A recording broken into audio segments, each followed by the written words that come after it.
I love that acknowledgement that I am light. And so as we explore the theme of awareness, we are aware or becoming aware, or in a moment we can instantly know that we are light.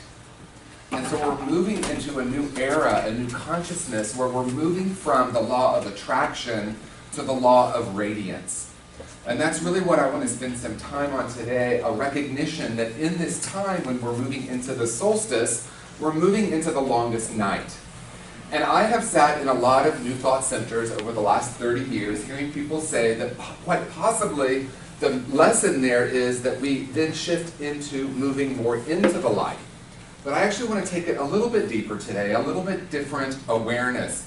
And that is, what if there was nothing at all wrong with the longest night? What if we could embrace all of it as spiritual? You know, Teilhard, someone here knows when Teilhard was alive, who came to say that we are shifting from recognizing we're human beings having a spiritual experience into spiritual beings having a human experience. And what's happening right now in consciousness, and that each one of us in this room, each one of us is called to be this, and that is we're shifting into spiritual beings having a spiritual experience. And what that means to me in the conversation of the light is that we're no longer in a place where we want to reject something that we call negative. One of the things that's happened for me in the most profound way in terms of spiritual evolution is reframing and relanguaging everything that I've ever been taught. And I really love your story about the elephants. How powerful to recognize that when we were little, when I was little, I was taught a lot of, okay? And some of it has kept me feeling stuck. So I came into this world, I remember coming to this world and really knowing my own light and being an expansive little kid that was so present and so in awe of the world and so joy-filled. I can remember that. I can also remember an occasion or two or three or four where I started to lose that awareness. And that came through ropes that were being tied as the metaphor for the elephant. Now, I don't think that there's anyone to blame for that.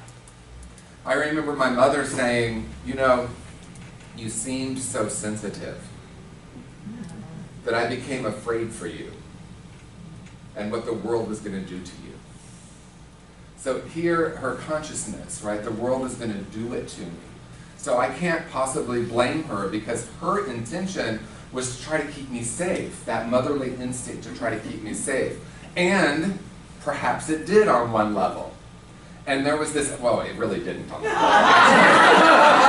It really didn't, because I did go into the world being this little sensitive boy, and it wasn't so celebrated in 1970s in Indiana when I was growing up. I was called quite a few names, as a matter of fact. And at one point I said, I got to a place where I would start saying to them, you're so smart. You notice so many things, when they would call me the F word. We all know what word it is. So I came into a world radiating light and radiating love. And it's my experience that we all come into this world radiating that love and that light. And then we come into different family systems, cultures, communities, possibly even religions, that begin to teach us that there's something fundamentally broken here. And when I believe that I'm fundamentally broken, I have that rope that is tying me to whatever I'm tied to, that at one point I didn't actually have the strength to overcome.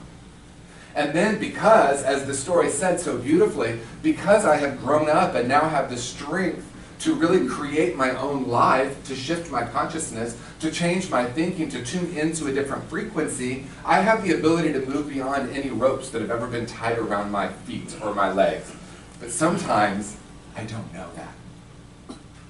But I don't know until I know. So we might come into New Thought, Unity teachings, and we begin to hear things like, my thoughts create. The perspective I have about the world is what's creating reality. You mean I have some power here? That was revolutionary for me when I walked into my first Unity church in 1988. And I began to embark on this journey of recognizing and changing my language and recognizing and changing the perception that I was a victim to the world or that the world was doing it to me. And the only way I could break that cycle is to strive and to compete and to struggle. There was a strong message in my family that life is not fair and life is a struggle. Thank you for laughing. Because it's funny. You got that one too, right? We have to work really hard. That's that Midwestern work ethic, right? And I remember thinking, God, I don't know that I want to really work so hard. So when I came into this teaching, I began to recognize that I could actually affect or change my reality based on my thinking. And then there was a turning point or a point where something much deeper was being called. And that was a recognition that it's not just about thinking. It's not just about my perception. It's really about the frequency that I'm tuning into. And I believed, because I had this deep programming, or this rope, if you will, that taught me that I had to do it perfectly in order to achieve competition, scarcity, not enoughness, that I applied that to my spirituality. I'm going to learn how to be the perfect affirmer, the perfect prayer. I'm going to learn all these unity principles, darn it, and I'm going to get it right. And it worked really well for a long time, but there was this deeper yearning for something more. And I believed that I needed to attain something, that my spirituality somehow was out there, and that if I could do it perfectly and I could get there, I would be okay. It actually didn't occur to me beyond my thoughts that it was already inherently who and what I am. Now, I had been hearing that. I'd been hearing that in unity teachings. Hearing it and living it, I recognized were two not completely different things, because the learning it, the hearing it, the practicing it leads us to the being it. And that's really what I want to focus on today, is the solstice and what that might mean in the new paradigm, and Christmas and what that story might mean in the new paradigm. So what if, rather than thinking we need to reject the darkness in any way, we can actually know that it's fertile ground for new growth? And that embracing what we call the darkness is actually already just a story in my mind. We've been taught to reject and cling. And that, of course, is the Buddhist definition of suffering. What if I could embrace it all? What if I could recognize that there's no such thing as a negative feeling? What if I could recognize that lean into this one, there's no such thing even as negative thinking? I can shift it to, is this thinking getting me where I want to be? Do you hear the difference in energy? It might be semantics, right? Because I'm still wanting to change my thoughts or change the thoughts I attach to. Thoughts come and go. The issue for most of us is we believe we're supposed to do something with them, or we believe that we are them. I believe I am my thoughts and my perspectives. And in that way, I'm going to frame some of them as negative and some of them as positive and begin to reject and claim. But what if I could say, wow, this thinking gets me here, and here isn't so great, isn't so comfortable, isn't so fun. I don't find joy there. So I can begin to reframe it and say, what if I could embrace it all and lean into it and then recognize through that, it's not really acceptance, it's allowance. Through the allowance, I can then start to choose in a very different way which frequency I'm tuning into. And for me, it seems to have, it's a twofold process.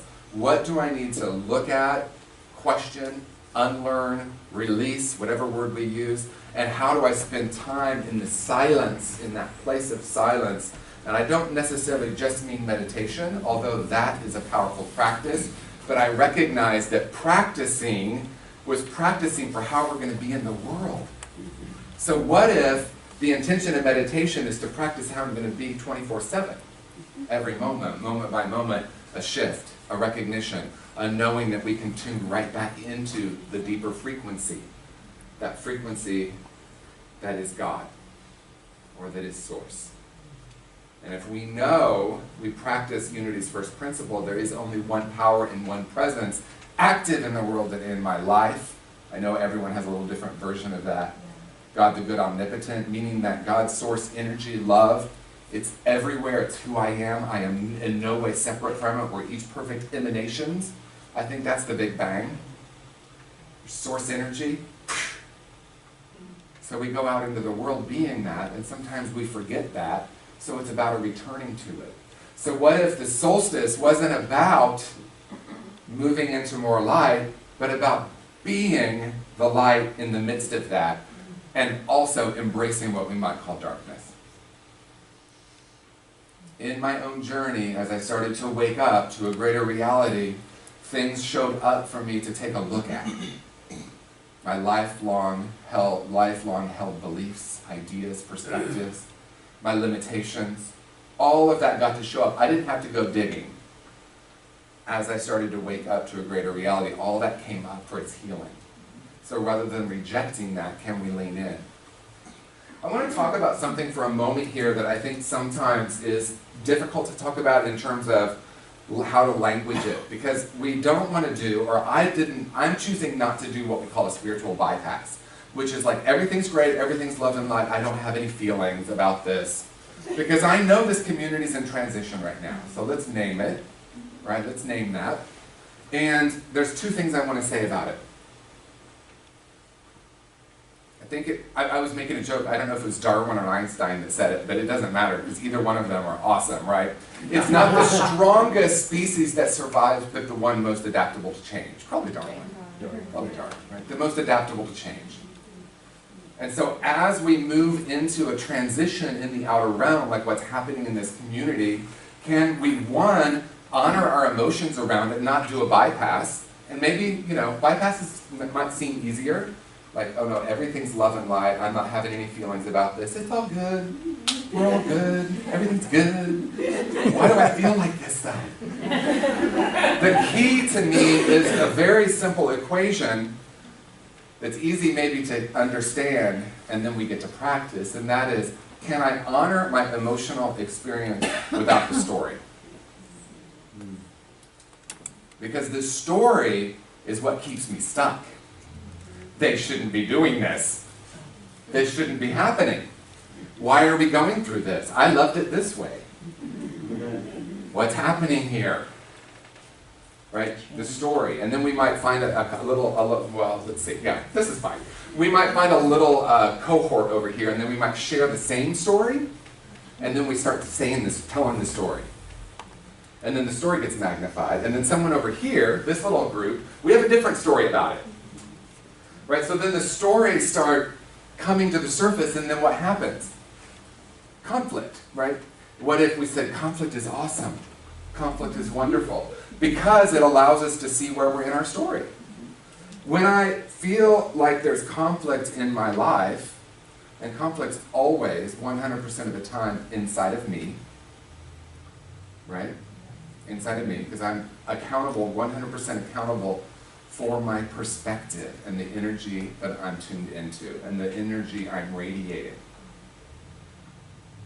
So here's the key with the spiritual bypass for me.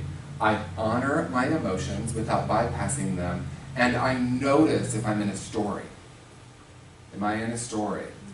One way we know we're in a story is we keep telling everyone.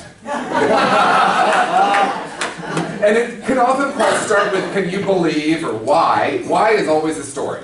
It's always a story. So if you hear yourself, if I hear myself asking why, I'm in a story. Why is this happening? While also honoring the deeper feelings. So as part of this community, I'm sure, because I feel the energy when I'm here, people have a deep love for this community. There's a deep sense of love and connection here. And so when there's a change, we might notice that something gets activated. It might be abandonment that gets activated. It might be a little bit of anger. It might be a little self-righteousness. It might be a lot of things. And what if we were to say, I'm not going to reject that today. I'm going to own it. But the key is I'm going to own that it's mine. No one triggers me. Only I can do that. And the reason I say it that way is if I notice myself getting what we might call triggered, I can move into what is this touching? It's healing if I allow it to heal. That activation, that point, I'm like, oh, wow, look, here's a place that's asking for me to open up to more love, to being love, to recognizing that in the center of absolutely anything happening, I have a choice to be the light or be in the story. And it doesn't mean, what I'm not saying is we're not going to honor our perspective, but see if you can notice, are you in your story? Are you in your emotion? Are you being present with what is? We all have a role to play here, and we're all one. So what I want to move into in the last few minutes is the Christmas story in the new paradigm, and what the story of the birth actually means. Jesus the Christ came and said, I am the light of the world. And a lot of people heard that as he was the light of the world and that we are not the light of the world. Jesus was one of the most profound mystics that's ever lived. There have been a lot of mystics. There are mystics on the planet right now. What is a mystic? A mystic is one that recognizes that it's all happening within me. I'm 100% accountable. I listen to that inner voice. I trust that spirit, the ultimate me, is actually the most powerful energy in the universe. Whether we call that love, source, light. That is so much stronger than anything happening in the world. Anyone in a political position, any strife, any ism that's happening. We know that source energy is actually so much more powerful than that.